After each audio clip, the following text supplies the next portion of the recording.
Larry ping এমন একজন মানুষ যে Elon Musk, Mark Zuckerberg, Bill Gates, আম্বানিকে সকালে কিনে বিকালে বিক্রি করে দেবে এমন একজন মানুষ।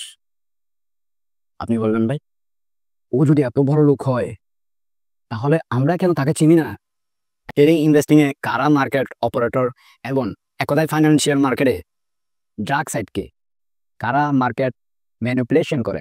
স্টক মার্কেট আমাদের জীবনে কেন প্রয়োজন? আর পুরো পৃথিবীকে একজন চালায়, ওই ব্যক্তিকে শুধু ওয়ারেন বাফেট প্রতি বছরই থাকে 5 জন বিলিয়নের খাতারে। তাহলে ওরা ইনভেস্ট করে কিভাবে এত টাকার মালিক হতো? ইনভেস্ট যদি ট্রেডিং যদি ওরা গ্যাম্বলিং হতো, এখন আমরা ইনভেস্ট কেন করবো? ইনভেস্ট করা আমাদের কেন প্রয়োজন? জিনিস ও আমার একটা ফ্রেন্ড আছে, ওই কোম্পানির ভিতরগত জিনিস ও ওখানে কাজ করতেছে, ভিতরগত জিনিস ও জানে। ও এসে আমাকে বললো এরকম এরকম হবে, আগামী মাসের মধ্যে মার্কেট শেয়ার উপরে যাবে। তখন আমি কি উপরের জন্য ট্রেড প্লেস করে দিলাম, ইনভেস্ট করে দিলাম। তো এটা হচ্ছে কি ইনস্পায়ার্ড ট্রেডিং, হেডেক্ট হয়ে যায় ভাই। এটা সাইকো জিনিস ভাই, এটা এটা গ্রিডি না, এটা ডিসিপ্লিন, এটা মেডিটেশন, অনেক কিছু করতে হবে ভাই, অনেক কিছু জানতে হবে ভাই, হাজারটা জিনিস দেখতে হবে, তারপরে স্টক মার্কেট আপনি কি 20% কামাইতে ভাই খবর হয়ে যায়। ওয়ারেন বাফেটের মানুষের মতন মানুষ বছরে 20% কি রিটার্ন বের করে, আর আপনি আছেন ডাবল করে ফেলবেন টাকা। এত সোজা না স্টক মার্কেট, ফরেক্স মার্কেট, এগুলো এত সোজা না ভাই। এত সোজা হলে সবাই ওগুলা করতো, কেউ। আসসালামু আলাইকুম, welcome back to another video. আশা করি সবাই অনেক বেশি ভালো আছেন, আমি আল্লাহর রহমতে অনেক বেশি ভালো আছি। তো আজকে আমরা কথা বলবো ট্রেডিং ইনভেস্টিং গুড সাইড এবং ব্যাড সাইড। ট্রেডিং ইনভেস্টিং এ কারা মার্কেট অপারেটর এবং একদাই ফাইন্যান্সিয়াল মার্কেটে ড্রাগ সাইড কি, কারা মার্কেট ম্যানিপুলেশন করে, কোন মার্কেটে ইনসাইড ট্রেডিং হয়, এই বিষয়ে নিয়ে আজকে আমরা আলোচনা করব। আর স্টক মার্কেট আমাদের জীবনে কেন প্রয়োজন, আর মার্কেট অপারেটর কারা, মার্কেট মেকার কারা, কারা মার্কেটের ডাউনফল ক্রিয়েট করে, কাদের জন্য সাধারণ মানুষের ক্ষতি হয় আমাদের দেশে। স্টক মার্কেট আমাদের দেশে কেন প্রয়োজন, আমাদের দেশে না ওয়ার্ল্ডে স্টক মার্কেট কেন প্রয়োজন হয়, এসব বিষয় নিয়ে আজকে আমরা কথা বলবো। কারা পুরো পৃথিবীকে একজন চালায়, ওই ব্যক্তিকে কেন আমরা তাকে চিনি না, পৃথিবী বড় কোম্পানির নাম কি, এসব আমরা কেন জানি না, তাদের আমাদেরকে জানতে দেয় না কেন তারা? অনেকেই বলে গ্লোবাল মার্কেট, স্টক মার্কেট, ফরেক্স মার্কেট এগুলা গ্যাম্বলিং, জুয়া। কিন্তু এগুলা যদি এতই খারাপ হতো বা ব্যাড সাইড হতো, তাহলে রাকেশ ঝুনঝুনওয়ালা, ওয়ারেন বাফেট তারা বিলিয়নার কেমনি হয়েছিল? শুধু ইনভেস্ট করে 5 জন ধনীদের কাতারে শুধু ওয়ারেন বাফেট প্রতি বছরই থাকে 5 জন বিলিয়নের খাতারে। তাহলে ওরা ইনভেস্ট করে কিভাবে এত টাকার মালিক হলো? ইনভেস্ট যদি ট্রেডিং যদি ওগুলা গ্যাম্বলিং হতো। তো ফার্স্ট অফ অল আমরা আসি স্টক মার্কেট আমাদের জীবনে কেন প্রয়োজন। স্টক মার্কেট আমাদের জীবনে প্রয়োজন কারণ ধরেন মনে করেন আপনার একটা কোম্পানি আছে, ছোট একটা কোম্পানি আছে, ওই কোম্পানি প্রোডাক্টগুলা অনেক ভাইরাল, অনেকে এগুলা পছন্দ করে। এখন এই কোম্পানিটা আপনি বড় কিভাবে করবেন, লাজ আগারে কিভাবে এটাকে বড় করবেন এই কোম্পানিকে? এখন বড় করতে গেলে আপনার কাছে অনেক বড় একটা ফান্ড লাগবে। ওই ফান্ড কোথায় হবে? আপনার কাছে তো অত ফান্ড নাই, বা অন্য কারো কাছে ব্যাংক অতগুলো ফান্ড নাই। এখন ওই ফান্ড আপনি কিভাবে ম্যানেজ করবেন? ওইটা আপনি আপনার কোম্পানিটা স্টক মার্কেটে কি লিস্টেড করবেন। লিস্টেড করার পর সাধারণ মানুষ যখন দেখবে আপনার কোম্পানির প্রোডাক্টগুলো অনেক বেশি ভালো, ওগুলা সামনে ভালো করবে। ওই রিটেলার যারা ইনভেস্টর আছে তারা আপনার কোম্পানিতে কি ইনভেস্ট করবে। ইনভেস্ট করার পর ওই কোম্পানি বড় আকারে কি একটা প্রফিট দিবে 2-3 বছর পর।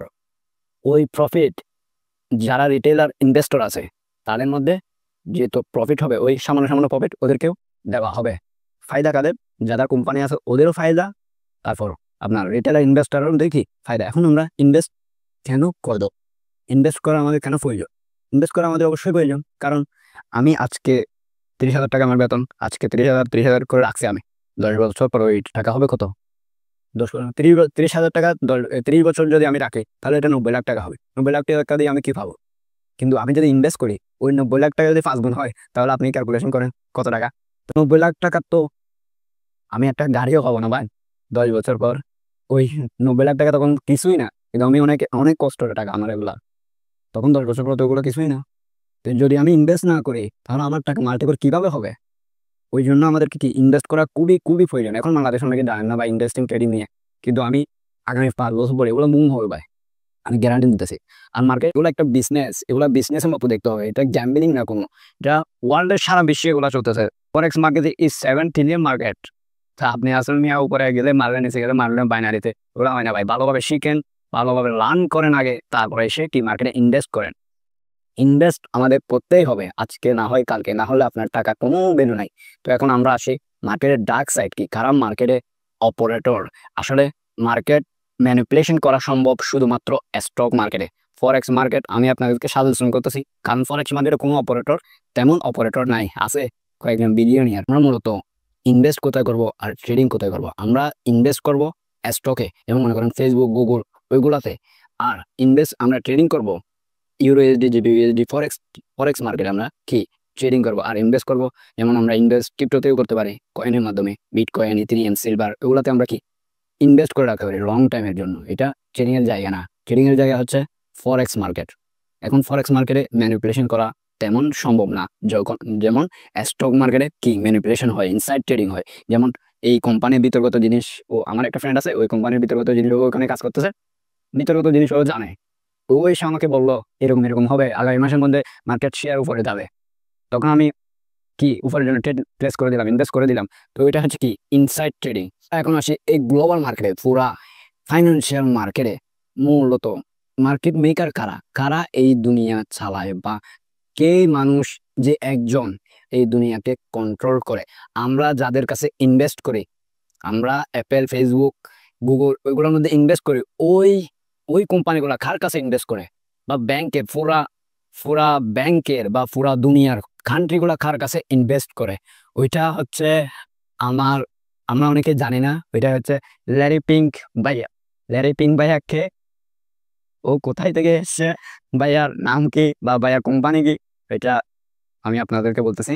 ল্যারি পিঙ্ক হচ্ছে ফান্ড ম্যানেজার। ওয়ার্ল্ডের যত কান্ট্রিজ আছে বা যত স্টক, যত বড় বড় কোম্পানি আছে, সবার ফান্ড ম্যানেজ করে কি, কে? Larry pink.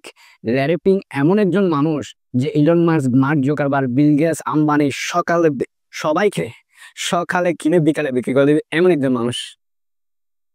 আপনি বলবেন ভাই, ও যদি এত বড় লোক হয় তাহলে আমরা কেন তাকে চিনি না? চিনবেন কোত্থেকে ভাই? আপনি চিনবেন কোত্থেকে? আপনি আছেন মিয়া টিকটকে শর্টার টাইমে, মামুন ভাই আজকে কি করছে, ও কি করছে, ও কি করছে, ওইগুলো নিয়ে আপনি পড়ে আছেন ভাই। আপনি কিভাবে জানবেন যে পৃথিবীর 1 নম্বর কোম্পানি কোনটা, পৃথিবীর রিচ কিড আপনি, রিচ কিড মানুষ কে?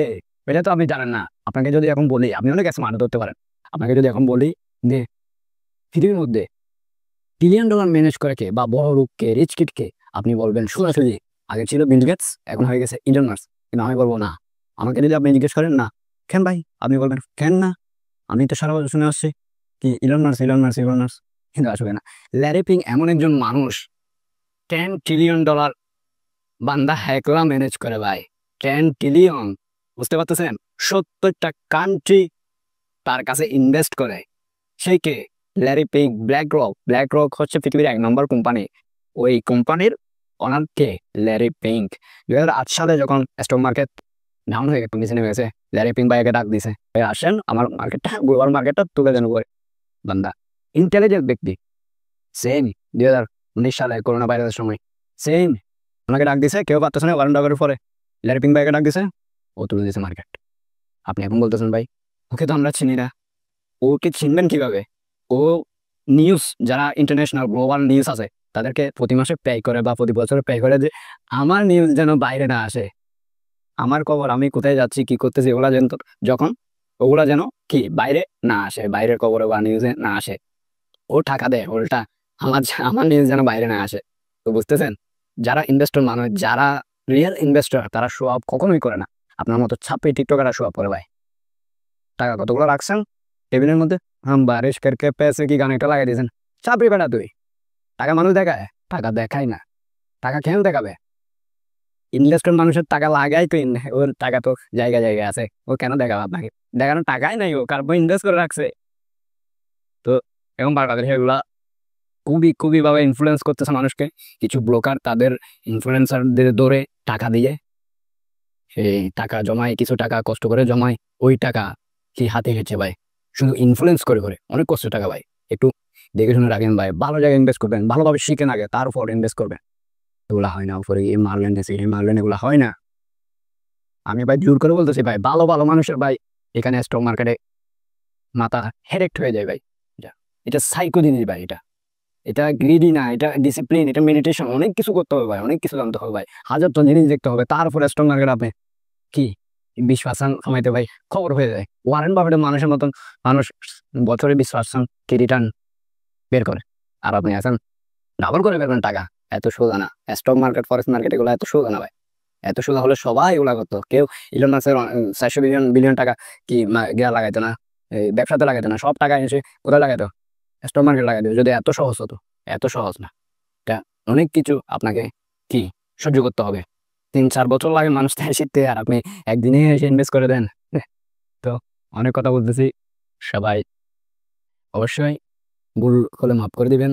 তো আশা করি সামনে অনেক ভিডিও নিয়ে আসবো। এটা আমি বলতেছি এই কারণে যে মার্কেটে ফার্স্ট অফ অল আপনি যদি এই কেরিয়ার চুজ করেন, তাহলে ফার্স্ট অফ অল মার্কেটের বেসিক এটা জানতেই হবে ভাই। স্টক মার্কেট কোথায় থেকে এসছে, বা স্টক মার্কেট না থাকলে আমাদের কি কি ক্ষতি হতো, সাধারণ মানুষের কোন ইফেক্ট পড়ে। আপনি একটা ব্রাশ ইউজ করতেছেন, ওইটাও স্টক মার্কেটে লিস্টেড, বুঝতেছেন? স্টক মার্কেট কেন প্রয়োজন? ওইটাও স্টক মার্কেটে লিস্টেড। আমাদের স্টক মার্কেট এখন ভালো নেই, কিন্তু ভবিষ্যতে ভালো হবে ইনশাআল্লাহ। আমরা আশাবাদী করি যে আমাদের স্টক মার্কেট ভালো হবে একদিন, বাইরের কান্ট্রি থেকেও অনেক ভালো হবে। আমরা ইনভেস্ট করবো মূলত স্টকে, আর ট্রেডিং করব ফরেক্সে। সবাই নিজের টাকা অনেকভাবে ভালোভাবে ম্যানেজ করবেন।